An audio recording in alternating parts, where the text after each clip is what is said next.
Everyone wants to play a duelist, and it's no surprise since duelists are picked 33% of the times in matches. Plus, the category has the most agents to choose from. But let's be real, how often have you had a duelist on your team who plays away from the team, baiting for kills, or worse, goes full tilt, sprinting into the enemy spawn without saying a word? Sounds familiar? Yeah.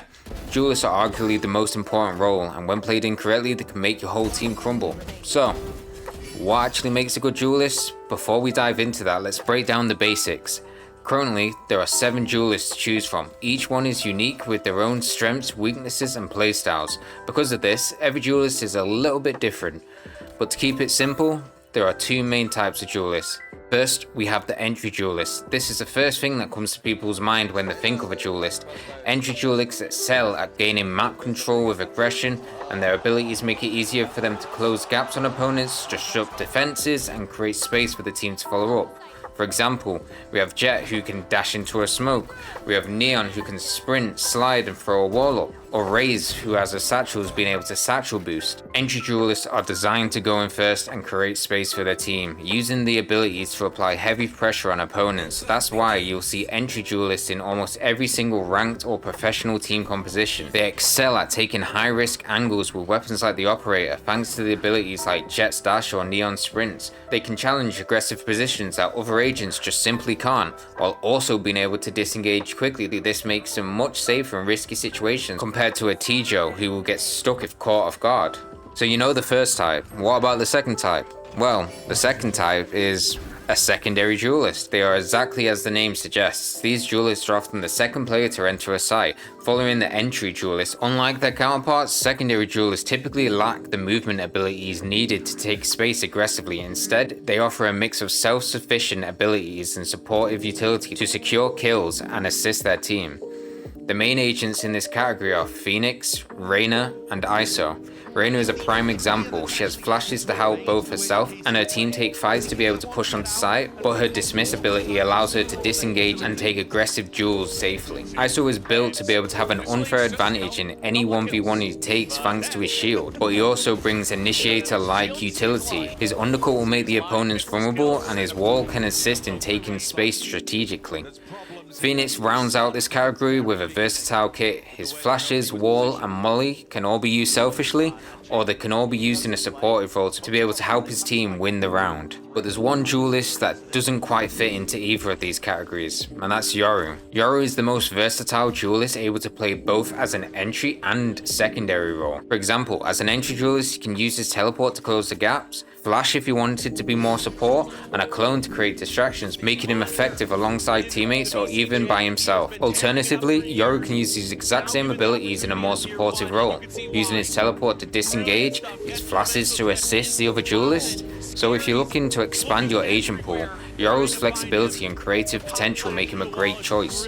Now you have a solid understanding of the types of duelists and their roles, let's focus on the most common duelist playstyles. Entry fragging. So, what makes a great entry fragger and what should you focus on to improve? The opening kill often decides the outcome of each round, making it arguably the duelist's most important job to secure that first pick. A good entry fragger creates opportunities for the team by getting the kill and ideally escaping safely to be able to maintain that advantage. Good duelist players excel at isolating angles during fights. If you're overexposing yourself to 3 opponents at once, chances are you won't survive long enough to be able to get 1 kill, let alone back off. While isolating duels doesn't guarantee victory, it does give you and your team a significant advantage. One of the most valuable tips for duelists is to focus on isolating fights with the enemy. A common misconception among duelist players is adopting a bloodthirst mentality where they commit to fighting a single angle regardless of the situation. Instead, when looking for an early fight, it's crucial to clear angles methodically and avoid swinging too wide. This approach reduces the risk of exposing yourself to multiple enemies and ensures your crosshair placement is exactly where it needs to be, minimizing the need for large flick adjustments. By combining this approach with duelists that have escape tools like Jet's dash,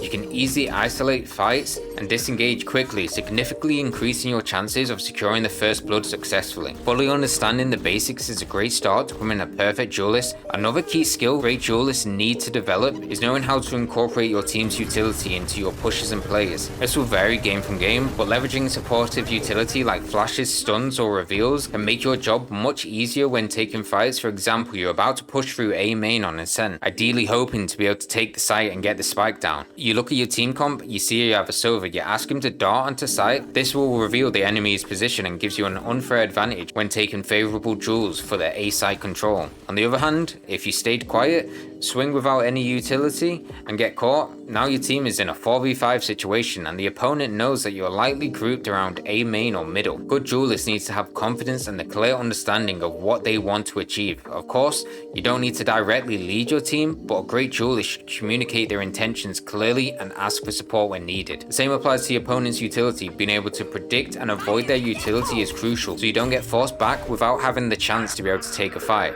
By analyzing the enemy's team composition and understanding how their utility can block you from entering a site, you'll then understand which routes to avoid and which angles to approach to gain an advantage. So far, we've focused on general gameplay and how duelists compare to other roles, but while fighting is crucial, it's not exclusive to duelists. Looking back at the duelist role, a key responsibility is to create space. A good duelist uses proper entry pathing to maximize the space they take on site while avoiding sentinel utility and threats. In our next section, I'll cover how to approach pathing against different sentinels. Each sentinel has their unique strengths and weaknesses, and understanding them can help you punish and gain entry to any site. For example, the best way to counter Cypher is by taking vertical paths. Agents like Jet and Rage excel versus Cypher. This helps you avoid tripwires while applying pressure. Raze can even use her paint shells to break multiple trips, and Neon might benefit from taking a slower execute, using utilities like shock darts or a KO knife from their team to be able to break the trips before full rushing onto site. A good killjoy aims to delay the team and funnel you into a certain area. While duelists can generally rush through mollies, the key here is to slow down and allow your team to group up after you've baited out the opponent's utility. Killjoy is most effective against non-movement agents, but can be punished by changing up your entry path, preventing the opponent from reading your moves. Remember, you need to bait out any utility from Killjoy before entering onto the site, so making sure that you've got the correct timing and waiting for your team to catch up makes the difference. Sage, Deadlock, and Viper are sentinels that all rely on powerful stalls, but are easier to deal with once you know how. For Sage, it's as simple as breaking her wall, allowing you to focus on her slows. Deadlock's barrier mesh can be neutralized once you break it, and Viper's wall, it should be baited out. After that, you can continue your execute or re-hit onto another site if the enemy rotates late. I believe that should cover everything. I hope this video has helped. If it did, leave a like. If you have any questions, drop a comment down below. Maybe subscribe. I might see you later. It's been your boy, Akami. Peace.